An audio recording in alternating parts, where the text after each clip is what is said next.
الدهر لم يكن شيئا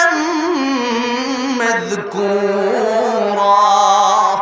আল্লাহ রাব্বুল আলামিন বলেন ও পৃথিবীর মানুষেরা একটা সময় তো তোমরা কিছুই ছিলে না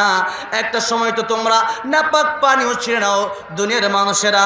সেই জায়গা থেকে নাপাক পানির মাধ্যমে মিন আইশাইইন খালাকাহু মিন নুতফাতিন খালাকাহু ফাকাদ্দারাহু থুম্মা আস-সাবিলা ইয়াসসারাহু থুম্মা আমাতাহু ফাআকবারা আল্লাহ রাব্বুল আলামিন বলেন নাপাক পানি থেকে তোমাদেরকে আমি আল্লাহ রাব্বুল আলামিন সৃষ্টি করলাম আর সেই নাপাক পানি দিয়ে বানায়া তোমাদেরকে আমি আল্লাহ রাব্বুল আলামিন নাপাক রাখি নাই এত সুন্দর এত সম্মান তোমাদেরকে আমি আল্লাহ দিলাম কোরআন শরীফের আয়াতের ভিতরে আল্লাহ সরাসরি বলছেন ওয়ালাকাদ কাররামনা বানি আদম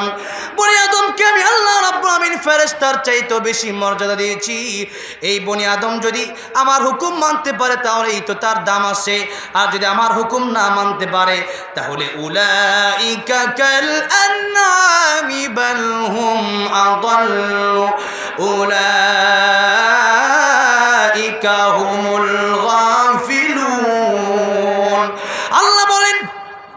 যেই বান্দাকে এত সম্মান দিলাম এত মর্যাদা দিলাম সেই বান্দা যেহেতু আমার কথাই মানলো না সেই বান্দা তার নেতারটা মানলো নিজেরটা মানলো সেই বান্দারে রুহু দিলাম আমি তার রুহু না থাকলে তারা কোনো নেতা নিত না রুহু না থাকলে কেউ নিত নাকি রুহু না থাকলে আওয়ামী লীগও টানতো না বিএনপিও টানতো না জাতীয় পার্টি টানতো না পৃথিবীর কোনো দল আপনার টানতো তো দূরের কথা আপনার বাপ মাই আপনার এই লাশটা নিত না জোরে কোন ঠিক না বে ঠিক আমাদের দেশের মধ্যে সব গোটা বিশ্বের মধ্যে কত সন্তান জন্ম হয় মৃত সন্তান সেই মৃত সন্তানগুলোর লাশ তো আর বাবা মা নেয় না এই মৃত সন্তানকে দাফন করে দেওয়া হয় তাহলে বোঝা গেল আল্লাহ যদি রূহ না দিতেন সেই রূহ না দিলে আল্লাহ রাব্বুল আলামিন রূহ যদি আমাদেরকে না দিত তাহলে বাপ মা আমাদেরকে নিত না ও দুনিয়ার মুসলমানেরা এটাই তো বোঝা দরকার আজকে আমাদের রূহ আছে বলে জবান আছে বলে আজকে ভাষণ দেওয়ার জন্য বিভিন্ন জায়গায় নিয়ে যায় আর আজকে সেই জবান দেওয়া যদি না তার পক্ষে গুণগান গাইতে পারি আমার আল্লাহর পক্ষে গুণগান না গাইতে পারি এর চাইতে বড় জাহেল আর চাইতে বড় নাদানের চাইতে বড় মূর্খ আর কেউ হতে পারে না আজকে তো শুধু তাই না